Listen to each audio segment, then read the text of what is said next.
Salut à tous les amis, j'espère que vous allez bien. Alors, on va revenir sur toutes les informations assez fraîches. Comme vous le savez, ce matin, il y a eu l'annonce de la prolongation de contrat d'Ousmane Dembélé qui va prolonger donc jusqu'en 2024. On s'y attendait, ça fait déjà pas mal de semaines qu'on s'y attendait, puisque Chelsea avait retiré son offre, en tout cas avec le changement de propriétaire. Il y avait également le Paris Saint-Germain qui avait changé de directeur sportif. Rappelez-vous, Luis Campos qui a remplacé Leonardo, donc plus d'intérêt pour le joueur français du côté du PSG. Et donc une proposition du Barça revue à la baisse, on parle à peu près de 7,5 millions d'euros net annuels, alors qu'avant il gagnait 12 millions d'euros net. Donc une proposition acceptée par le clan français. L'agent n'aura pas de prime à la signature, alors que c'est vraiment ce qu'il voulait. À noter que Xavi a beaucoup poussé, il le voulait toujours dans son équipe. A noter également que Dembélé avait eu toujours comme priorité de rester à Barcelone, mais dans les faits, c'était toujours cette problématique de l'agent, même si Dembélé avait comme, on va dire, il est le patron de son agent d'une certaine manière, mais dans les faits, à chaque fois qu'il parlait publiquement, il disait toujours qu'il voulait rester. Mais c'était une question de négociation, on n'était pas loin quand même de rester en tribune au mois de janvier. Finalement, Xavi a poussé, Xavi a réussi à le faire performer pendant 5-6 mois, on va dire, relativement. Il a été décisif, pas mal de passes décisives, et finalement, il va finir par prolonger. Donc dans le foot, c'est encore une fois une preuve que tout peut changer en quelques mois. Donc contrat court, ce qui signifie que l'année prochaine on va encore avoir une saga potentiellement, soit il partira à 1 an de son contrat avec une proposition d'un autre club, soit tout simplement il partira libre dans 2 ans, ou pourquoi pas prolonger encore une fois. Mais bon, pour l'instant, parlons du présent. La signature est prévue cet après-midi, aux alentours de 13h15 à 13h45. Donc Dembélé a eu ce qu'il voulait d'une certaine manière, parce qu'il voulait probablement rester à Barcelone. Son agent voulait plus d'argent, il ne l'a pas eu. Sinon, Rafinha est arrivé hier à Barcelone. Alors hier on s'est bien marré parce que tu as son cousin qui est sorti de l'aéroport. Les journalistes pensaient que c'était Rafinha alors que pas du tout. Alors et quant à lui, il sortait par l'autre côté de l'aéroport, donc pour être un peu plus tranquille. Donc on s'est bien marré hier encore une fois avec les journalistes espagnols. Mais bon, on a quand même l'habitude. Hier, il y avait aussi, pour Rafinha, quelques photos en maillot du Barça. On l'a vu arriver. Ce qui est prévu, c'est que demain, il sera présenté. Il a passé sa visite médicale, puisque le Barça a annoncé un principe d'accord avec Leeds United. Pour l'instant, on n'a pas le montant. Il faudra attendre demain l'annonce et la signature du contrat. Peut-être plus de détails à ce moment-là.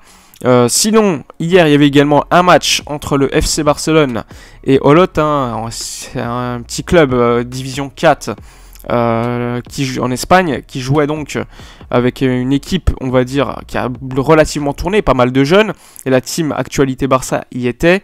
Donc un match avec beaucoup de jeunes, on a pu voir les débuts notamment de Pablo Torre, on a vu Kessié, on a vu Aubameyang, on a vu Ansu Fati prendre le capitana à un moment donné, on a vu Nico Gonzalez jouer numéro 6. Donc franchement on a fait quand même pas mal tourner, ce qui est logique. Premier match de pré-saison, certes un score de 1-1 seulement, mais c'est assez logique, c'est qu'un premier match de pré-saison, rien ne presse, pas forcément tous les internationaux, rien de bien choquant, mais ça ne veut rien dire. Pour moi la pré-saison ça ne veut rien dire, mais c'est toujours plaisant de voir quelques jeunes performer, être bons dans ces matchs et avoir quelques recrues pouvoir se montrer. Donc ça, c'était le récapitulatif de la journée d'hier. Hier, il y a eu également une réunion de la direction qui a confirmé d'ailleurs en sortant que la présentation de Dembélé allait avoir lieu aujourd'hui et celle de Rafinha vendredi. Le prochain, on espère, ça sera Lewandowski. Pour l'instant, Lewandowski, on s'attend plutôt à que ce soit la semaine prochaine parce que tout simplement, le Barça et le Bayern n'ont pas encore discuté au moment où je vous fais la vidéo. Surtout qu'il y a la signature du deal économique qui est attendue à partir de la semaine prochaine avec l'arrivée de cash à hauteur de 330 millions d'euros environ. Il y a une plus-value comptable sur l'opération de 400 millions d'euros. Donc c'est plutôt positif au niveau de cette opération. Après, à voir si le Barça va arrêter son mercato ou continuer. Il y a des rumeurs avec Koundé qui a déjà un accord avec le Barça. Il faudra convaincre le FC Séville. On parle beaucoup de Memphis Depay pour entrer dans une opération. Mais bon, on verra. Pour l'instant, c'est encore un peu tôt pour parler de Jules Koundé. De l'autre côté, Koulibaly va signer à Chelsea. Malheureusement pour nous, moi j'aurais kiffé l'avoir dans l'équipe. Je peux comprendre certaines réticences, mais pour moi, un tel joueur, il fallait le faire. Mais bon, on ne peut pas se plaindre. Pour l'instant, on a un mercato plutôt carré. À voir les départs encore une fois, parce que pour l'instant, ça bouge pas trop au niveau des départs. Sinon, une information confirmée de ce matin, c'est l'officialisation. Non, l'accord total entre Manchester United et le Barça pour la vente de Frenkie de Jong de 75 millions d'euros plus 10 millions d'euros de bonus. Pour l'instant, il n'y a pas d'accord avec le joueur qui, lui, veut rester à Barcelone. Donc, on est toujours dans la même situation depuis des semaines et des semaines.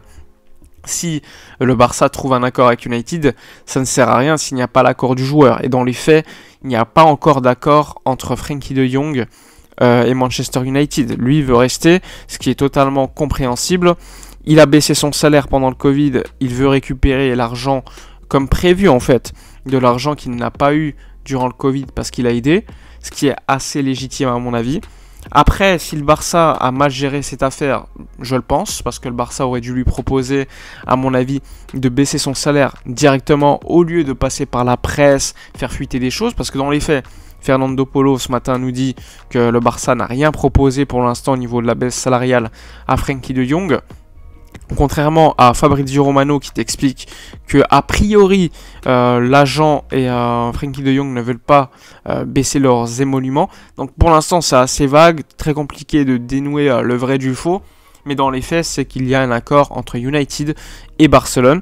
À voir si Frenkie de Jong va résister à cette offre d'United, club qui joue pas la Ligue des Champions. Donc c'est assez légitime de sa part de peut-être avoir des doutes. Surtout qu'on va pas se mentir, la vie à Barcelone et la vie à Manchester, c'est le jour et la nuit. Il a acheté une maison à Barcelone cet été, donc franchement, c'est assez compréhensible qu'il doute à mon avis. Donc voilà, on a fait le tour sur Dembélé qui prolonge, sur le match d'hier assez rapidement. On a vu également Rafinha qui sera présenté demain. On est passé par Robert Lewandowski, on est passé également par Frenkie de Jong. Gavi, prolongation attendue au mois d'août. Donc à ce niveau-là, je pense que la vidéo... Enfin, on a fait le tour de tous les sujets. N'hésitez pas dans les commentaires à vouloir donner votre avis, tout simplement concernant les sujets. Alex Collado qui va prolonger d'1 an supplémentaire jusqu'en 2024, puis être probablement prêté. Assez logique, l'effectif est assez rempli. Sinon, voilà, dites-moi dans les commentaires tous les avis que vous voulez faire passer. Je les lis tous avec énormément de plaisir. N'oubliez pas de vous abonner à la chaîne, si ce n'est pas fait évidemment, de liker, commenter, partager. Je vous dis à la prochaine et d'ici là, comme d'habitude, portez-vous bien.